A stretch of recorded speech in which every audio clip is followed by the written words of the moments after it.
Elikkä mä oon siis Otto Kekäläinen ja oon vetänyt koodikerhoja Tampereella ja ollut mukana organisoimassa tämmöistä valtakunnallista koodikerhotoimintaa. Ja viime syksynä meillä oli 25 kerhoa ympäri Suomea. Tässä on Suvi. Joo, mä oon Suvi Syrjäläinen ja mä vedän yhtä koodikerhoa tuolla Tampereella. Ja sitten mä oon tällä hetkellä starttailemassa omaa startuppia tämän koodikoulutuksen puitteissa, semmoista kuin Kodarit. Joo, nämä koodikerhot on ollut iltapäiväkerhotoiminta ja osa niistä on ollut maksullista ja osa ei, mutta nyt pointti on siinä, että me kerrotaan näistä sisällöistä ja te voitte sitten meidän kokemuksien pohjalta niin toivottavasti oppia jotain ja saada ideoita, että miten sitten omissa kouluissa teette koodauksen opetusta. Tehän olette kaikki opettajia, eikö niin? Me ei olla Suvin kanssa opettajia, me ollaan molemmat IT-taustaisia. Suuri osa näistä koodikerhoja pitävistä ihmisistä on IT-taustaisia ihmisiä, jotka on sitten mennyt kouluihin pitämään kerhoja. Käsi ylös kaikki, ketkä on alakoulun opettajia. Melkein kaikki. Kuka on yläkoulun opettaja? No on niitäkin monta. Yes.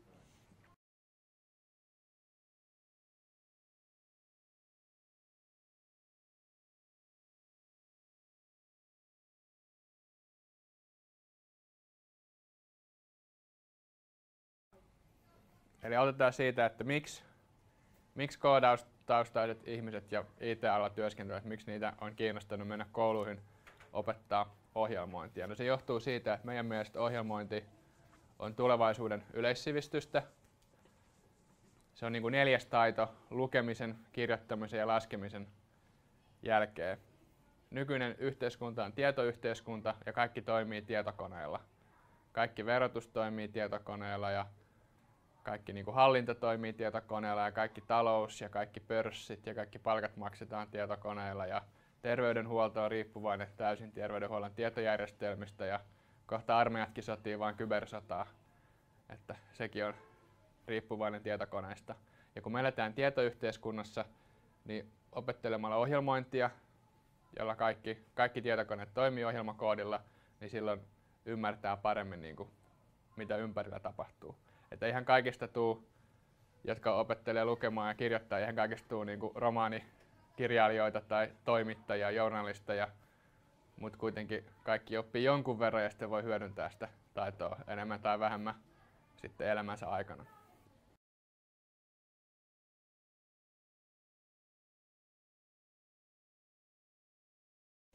Ja tällä hetkellä tämä ohjelmointi ei ole yleinen taito, vaan tämmöinen pieni, lähinnä valkoisten miesten eliitti niin hallitsee sen ohjelmoinnin ja tekee kaikki tietokoneohjelmat, joilla koko maailma pyörii.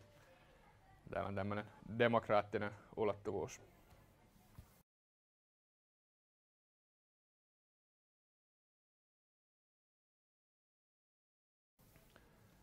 Tosiaankin niin se lukutaito ja kirjoitustaito, niin sekään ei ollut yleinen taito. On aina ollut, että siitä kun Gutenberg keksi painokoneen ja niin kuin periaatteessa niin kuin kirjat tuli laajemmin saataville, niin siitä kesti kuitenkin 300 vuotta ennen kuin 1800-luvulla oltiin olemaan sitä mieltä yleisesti, että pistetään kansakouluja pystyyn, missä opetetaan lukea ihan kunnolla eikä pelkästään vaan opetella ulkoa raamattuja ja kirjastot ja muut lähti käyntiin 1800-luvun loppupuolella ja siihen, ennen kuin päästiin siihen pisteeseen, niin normaali ihmiset, niin jos ne tarvitsi jotain kirjoittaa, jotain sopimuksia tai testamentteja tai muuta, niin ne palkkasi kirjurin, eikä ne opetellut itse kirjoittaa ja lukea. Ja se oli lähinnä niin kuin yläluokan taito, ja yläluokka oli sitä mieltä, että mites nyt perusmaanviljelijä, että ihan hyvin se voi viljellä sitä maata ja perunoita ja muita hoitaa ilman, että tarvitsee osaa lukea ja kirjoittaa. Mutta sitten jossain vaiheessa mielipide kääntyi toiseen suuntaan, että ehkä siitä kuitenkin olisi jotain ihmiskunnan edistyksen kannalta hyviä aspekteja, että kaikki osaisi lukea ja kirjoittaa. Ja nyt tietokoneiden keksimistä on kulunut semmoinen 60-50 vuotta ja internet on ollut meillä semmoinen parikymmentä vuotta, niin toivotaan, että tämä ohjelmointitaito leviäisi tulisi niin kuin vähän nopeammin yleisesti niin kuin tunnustetuksi taidoksi. Ja nyt kun mietitään tästä Gutenbergia, joka keksi tavan, että miten sitä kirjoitettua tietoa pystyy monistaa, niin sehän on mullistanut myöskin niin kuin opetuksen ja niin kuin, tai ei välttämättä opetusta niin nopeasti, mutta ylipäänsä sen tavan, miten ihmiset haluaa oppia asioita. Että nykypäivänä, nykyyhteiskunnassa ei ole enää tämmöisiä niin kuin riimimittaisia juttuja, mitä opetellaan ulkoa kauheat määrät, vaan nyt on tärkeämpää, nyt me tiedetään, että se tieto löytyy kirjoista ja kansista, ja on tärkeämpää tietää, mistä se löytyy, miten sitä etsitään ja miten sitä sovelletaan. Ja tavallaan kun on tämä symbolijärjestelmä ja kirjoitus, niin on voinut aivoista niin kuin ulkoistaa sen, että ei tarvitse muistaa ulkoa niin paljon. Ja sitten voi keskittyä siinä aivokapasiteetissa johonkin muihin asioihin. Ja ohjelmoinnissa tulee tavallaan seuraava askel. Eli sen lisäksi, että ne tietokoneet sinne voi tallentaa kaikkea tietoa, niin niitä tietoja voi myöskin automaattisesti käsitellä. Niin periaatteessa koodaamalla, kirjoittamalla koodia, niin pystyy kirjoittamaan niin kuin ajatuksen kulun auki koneelle. Ja sitten sen jälkeen se kone tekee sen ajatuksen kulun sitten miljoonia kertoja automaattisesti, ja ihmisen ei tarvitse niin kuin sitten niin kuin manuaalisesti enää käsitellä niitä tietoja, vaan ihminen tarvitsee vain tietää, että minkälaisia valmiita laskentoja ja ajatteluita on ohjelmoitu, ja sitten miettiä, että miten niitä palasia yhdistellään, ja sitten tavallaan aivokapasiteetti vapautuu sitten niin kuin korkeammalle semmoiselle systeemitasolle, ja sitten yhteiskunta menee eteenpäin.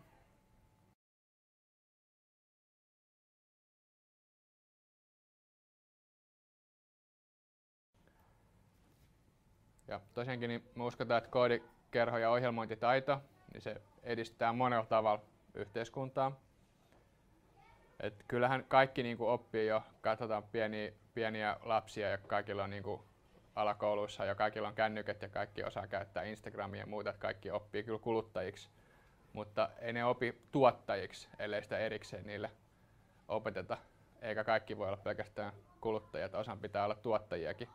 Ja mitä useampi ihminen ymmärtää siitä tuottamista jotain, niin sitä niin kuin paremmin ne pystyy osallistumaan sit yhteiskunnan tulevaisuuteen. Ja tietokoneet on läsnä, niin kuin, jos osaa käyttää hyvin tietokoneita ja ymmärtää, miten ne toimii, ja ohjelmoinnin kautta ymmärtää sitten automatisointiajattelua ja loogista ajattelua ja muuta, niin se edistää sitten tietysti tiedettä, että pystyy keräämään enemmän dataa ja käsittelemään sitä, edistää tietysti taloutta.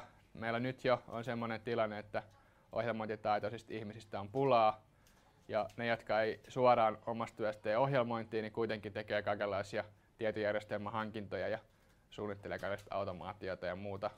Tästä osaamista on nyt jo pulaa, ja ne, jotka osaa sen hyvin, niin niiden yritykset menestyy. Ja sitten myöskin tämä demokratia-aspekti, että tosiaankin myöskin kaikki yhteiskunnallinen vaikuttaminen ja muu niin tapahtuu pitkälti erilaisten tietokonevehkeiden välityksellä ja tietoverkoissa ja muussa. Että jos siitä ei ymmärrä, miten se toimii, niin sitten voi joutua helposti huijatuksi vaikka.